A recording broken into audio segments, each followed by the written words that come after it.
Hey guys, this is Sushant Suranjan and welcome to rapid GK. दोस्तों, आज हम लोग पढ़ेंगे कि फंडामेंटल राइट्स होते ही क्या हैं, वो कौन कौन से होते हैं, वो क्यों होते हैं और किस लिए होते हैं, क्या क्या मीन्स उनका काम क्या है। तो ये सारा टॉपिक हम लोग इस वीडियो में कवर करने वाले हैं। तो वीडियो बहुत ही यूजफुल होने वाली है, वीडियो को आखिरी तक देखिएगा। चलिए दोस्तों, वीडियो को करते हैं स्टार्ट।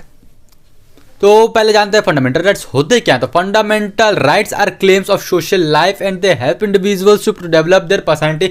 मींस एक आदमी को उसका व्यक्तित्व डेवलप करने में मदद करते हैं। Some of the fundamental rights provide protection only against the state action guard against the action of private individuals. Means क्या कह रहा है कि जो कुछ फंडामेंटल राइट्स होते हैं वो प्रोटेक्शन प्रोवाइड करते हैं स्टेट के, मींस स्टेट के खिलाफ आपको प्रोटेक्शन प्रोवाइड करते हैं। लेकिन जो सारे स्टेट के खिलाफ आपको प्रोटेक्शन प्रोवाइड करते हैं वो सब आपको एक प्राइवेट इंडिविजुअल, जैसे आपको कोई गुंडागर्दी करता है, डाका करता है, इस सब पे आपको प्रोटेक्शन प्रोवाइड नहीं करते। तो वही सब हम लोग इस वीडियो में जानेंगे कि वो सारे फंडामेंटल राइट्स कौन कौन से। और ये the fundamental rights are guaranteed and protected by the constitution to all person without any discrimination. Means क्या कह रहा है कि जो फंडामेंटल राइट्स होता है वो गारंटी के साथ दिया जाता है, मीन्स गारंटी के तौर पर दिया जाता है। और ये इसको डेवलप किया है कॉन्स्टिट्यूशन के द्वारा, ये डेवलप किया गया और ये प्रोटेक्ट रहता है सुप्रीम कोर्ट के द्वारा। ठीक है, जो कि आगे हम लोग पढ़ेंगे। ठीक है, आखिरी इसका फंडामेंटल राइट्स का आखिरी वाला जो है राइट हमारा, उसी में पढ़ेंगे। तो हमारा सबसे पहला राइट आता है वो है राइट टू इक्वालिटी, जो कि होता है आर्टिकल 14 से आर्टिकल 18 तक। ओके ना। तो इसमें क्या कह रहा था आपको, क्या बहुत सारे बेनिफिट्स, तो बहुत सारा मीन्स जितना भी इक्वालिटी होता है पूरा मीन्स समानता फैलाया जाता है इसमें। ठीक है, इससे ये क्या कहता है कि equality before the law and equal protection of laws. Means law सभी को इक्वली तौर पर देखता है और इक्वली प्रोटेक्ट करता है। It says that the state shall not deny to any person equality before the law और equal protection of the law within the territory of India. Means क्या कह रहा है, किसी को भी इक्वलिटी प्रोवाइड, सबको इक्वलिटी प्रोवाइड होना चाहिए और इक्वल प्रोटेक्शन सबको मिलना चाहिए। लेकिन क्या ऐसा हो रहा है? ऐसा तो दोस्तों हो नहीं रहा है। लेकिन जैसा कि अभी हम देख ही रहे हैं, पेपर में, टीवी में इतना सारा कुछ हो रहा है और ये इट इज़ नॉट एब्सोल्यूट, इसमें इसको ख़त्म किया नहीं जा सकता। ओके, एक था राइट टू प्रोटेक्शन, वो राइट अगेंस्ट प्रॉपर्टी था शायद, हाँ प्रॉपर्टी था, वो तो आर्टिकल 31 से था, वो हट गया, उसको बहुत पहले ही हटा दिया गया, 2010 के आसपास हटा दिया गया था। आता हमारा दूसरा राइट टू फ्रीडम, वो सब हटाइए, वो चल गया। जो बचा है वो देखते हैं। 6 राइट है टोटल, 6 का 6 देखते हैं। एक हमने देख लिया, पहला था राइट टू इक्वलिटी, दूसरा है राइट टू फ्रीडम, जो कि आता आर्टिकल 19 से 22 तक। ओके, तो इसमें क्या आपको सारे फ्रीडम मिल जाते हैं, लेकिन सही काम के लिए फ्रीडम मिलता है, लीगल काम के लिए फ्रीडम मिलता है, इलीगल कामों के लिए फ्रीडम नहीं मिलता। तो आपको फ्रीडम क्या के लिए मिलता है? Right to freedom of speech and expression, means आपको जो मन वो कह सकते हैं, लेकिन आप कुछ खराब नहीं कह सकते, किसी के खिलाफ नहीं कह सकते, बुरी बातें नहीं कह सकते। और right to assemble peacefully and without arms, आप असेंबल मीन्स गैदर कर सकते हैं, एक ग्रुप बना सकते हैं, सोशली ग्रुप कर सकते हैं, ग्रुपिंग कर सकते हैं, लेकिन बिना किसी हथियार के, गोली। अगला है राइट टू फॉर्म एसोसिएशंस और यूनियन, जैसा कि यही था राइट असेंबल पीसफुली, वही एसोसिएशन बना सकते हैं। ठीक है, एक संगठन बना सकते हैं, संस्था बना सकते हैं अपना। फिर आता अगला right to move freely throughout the territory of India, आप इंडिया में कहीं भी किधर भी घूमिए। पहले था कश्मीर में आप नहीं घूम सकते थे, ठीक है ना, मीन्स वो तो प्रॉपर्टी नहीं ले सकते थे, घूम तो कहीं भी सकते हैं इंडिया में, ठीक है ना, वो छोड़िए सब। तो आता अगला right to reside and settle in any part of the territory of India. ठीक है, इसमें था आप कहीं भी, मीन्स कहीं भी आप रह सकते हैं, ठीक है ना, इंडिया में कहीं भी आप रह सकते हैं, कहीं भी ज़मीन खरीद सकते हैं। लेकिन पहले था कि आप कश्मीर में नहीं ले सकते थे, अब लेकिन ले सकते हैं शायद। Right to practice any profession, आप कोई भी प्रोफेशन प्रैक्टिस कर सकते हैं, लेकिन स्मगलिंग छोड़ के, ये सारा इलीगल कार्य धंधा छोड़ के आप सारा चीज़ जो प्रोफेशन अपनाना चाहते हैं वो अपना सकते हैं।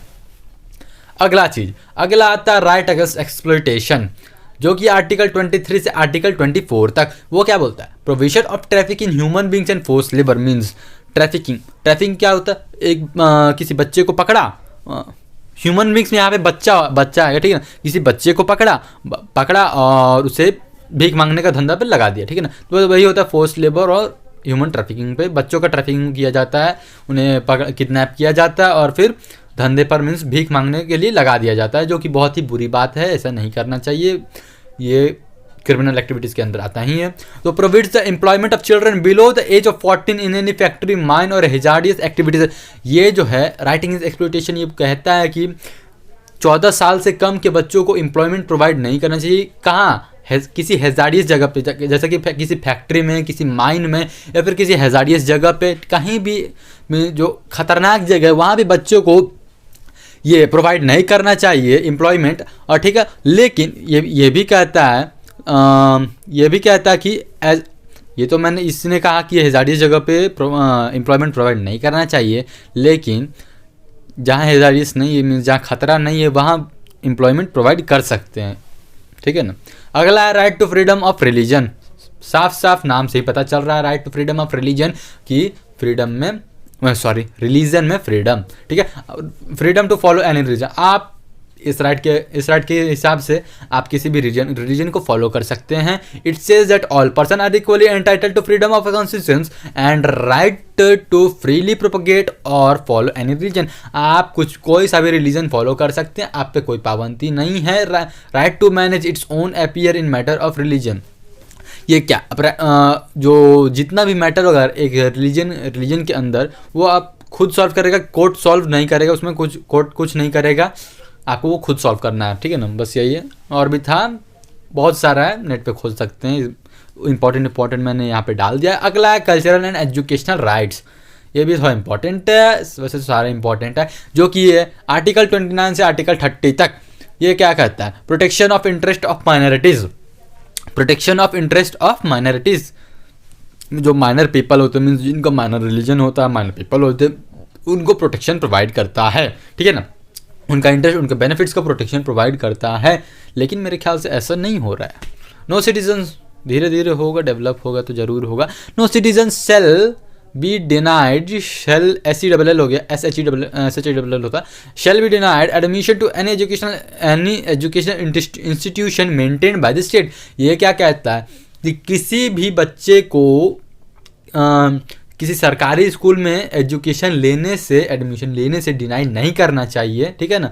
और the right under article 30 also include the right of a minority to impart education to its children in its own language. और ये भी कहता है कि जो बच्चा, वो कोई भी बच्चा गवर्नमेंट स्कूल में अगर ऐसे ही पढ़ना चाह रहा हो कहीं भी, वो अपने लैंग्वेज में, अपने भाषा में जो भी वो बोलता हो, उर्दू बोलता हो, इंग्लिश बोलता हो, कोई सा भी बोलता हो, ठीक है ना, वो अपना मर्जी का भाषा से उसमें एग्ज़ाम दे सकता है, उसमें पढ़ सकता है। ठीक है, पेरेंट्स में उसको पढ़वा सकते हैं। तो अगला हमारा राइट है, अगला और आखिरी हमारा छठा राइट जो है वो है राइट टू कॉन्स्टिट्यूशनल रेमेडीज़। हमने अभी तक क्या क्या पढ़ा? फंडामेंटल राइट क्या होता है, ठीक है, कितने सारे फंडामेंटल राइट होते हैं, कौन कौन से फंडामेंटल राइट होते हैं, ठीक है, इतना सारा हमने कवर कर लिया। अब इस टॉपिक को आपको, ये जो आखिरी वाला राइट है उसको पढ़ने के बाद आपको पता ही चल जाएगा कि क्यों होते हैं ये सारे फंडामेंटल राइट। ये वैसे तो पता चल ही गया होगा बहुत से लोगों को, तो चलिए पढ़ लेते हैं। राइट टू कॉन्स्टिट्यूशनल रेमेडीज़ जो कि आर्टिकल 32 के द्वारा और आर्टिकल 31 के द्वारा तो मैंने आपको बताया ही। राइट टू प्रॉपर्टी था जो कि अब हट गया है। ठीक है, अब राइट टू फ्रीडम के अंदर वो सारा चीज़ आ जाता है। ठीक है, अब जो डॉक्टर BR अम्बेडकर मानते थे ना कि जो आर्टिकल 32 के द्वारा ये जो बनाया गया राइट है बहुत ही महत्वपूर्ण है। राइट टू कॉन्स्टिट्यूशनल रेमेडीज़ बहुत ही महत्वपूर्ण है। क्यों? क्योंकि अगर आपका राइट को, आपके अधिकार को, आपके मौलिक अधिकार को कोई वॉयलेट करता है, कोई हनन करता है, कोई क्षति पहुंचाता है, ठीक है ना, उसके खिलाफ जाकर आपको कोई वॉयलेट करता है, तो आप डायरेक्टली सुप्रीम कोर्ट में अपील कर सकते हो। डायरेक्टली, ना सिविल कोर्ट ना हाई कोर्ट, डायरेक्टली आप सुप्रीम कोर्ट में अपील कर सकते हो और सुप्रीम कोर्ट को उस पर एक्शन लेना ही होगा। ठीक है ना, तो बस यही था इस सिंपल सा राइट जो कि बहुत ही इम्पॉर्टेंट होता है। BR अम्बेडकर ने माना और मैं भी मानता हूँ कि बहुत ही इम्पॉर्टेंट राइट है ये हमारे लिए, तो इसलिए बहुत ही इम्पॉर्टेंट है बस। तो बस दोस्तों आज की वीडियो में इतना ही। अगर आपको हमारा वीडियो अच्छा लगे तो इसे लाइक कर दीजिए, शेयर कीजिए। वीडियो कैसा लगा नीचे कमेंट बॉक्स में बताइए। और अगर आप हमारे चैनल पे नए हैं तो हमारे चैनल को सब्सक्राइब करके, अगर आप देख रहे हैं लाल कलर का सब्सक्राइब बटन उसको टिप दीजिए और बगल में घंटा का ऑप्शन होता है उसको भी दबा लीजिए ताकि आपको हमारे चैनल के नए वीडियो के नोटिफिकेशन सबसे पहले मिल सके। Thanks for watching this video.